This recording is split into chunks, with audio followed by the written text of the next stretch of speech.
Who was Muhammad? For 2 billion people, he's the final prophet of God. To history, he's one of the most influential men to ever walk the earth. But beyond the titles, who was he? He was born in the city of Mecca in the year 570 CE. An orphan before he could even speak. His father died before his birth. His mother passed when he was 6.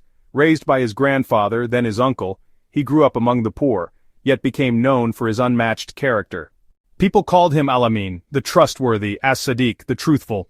Even before prophethood, he never lied, he never cheated, and in a time of tribal chaos he stood out like a calm, guiding star.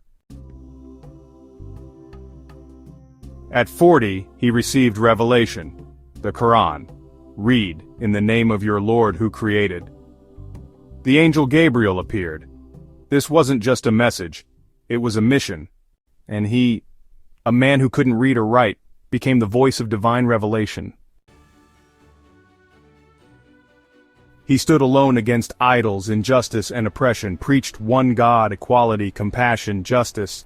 What kind of man was he? He smiled often, he walked humbly, he mended his own clothes, he played with children. He stood when his daughter Fatima entered the room, honoring her publicly.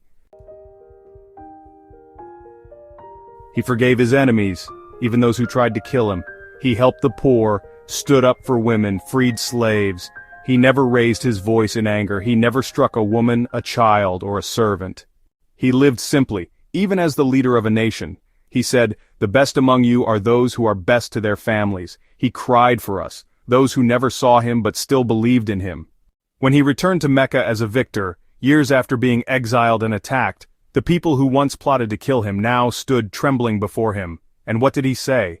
"No blame will be upon you today. Go, you are free. No revenge, no punishment, just forgiveness." That is prophetic mercy. His closest friends would describe him as more generous than the wind.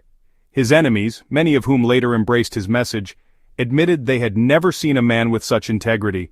Even today, many non-Muslim historians, like Mahatma Gandhi, Michael Hart, Karen Armstrong, acknowledge his powerful legacy. He changed the world without wealth, army, or throne. Michael Hart ranked him #1 in the 100 most influential people in history. And yet, he lived in simplicity, slept on straw mats, shared his food. More than 1,400 years later, his name is still the most spoken name on earth. When he passed away, he left no fortune, only a message. Treat others well, pray, be kind. His last words, "O Allah, the highest companion." Whether you're Muslim or not, whether you believe or not, the story of Muhammad is one worth knowing.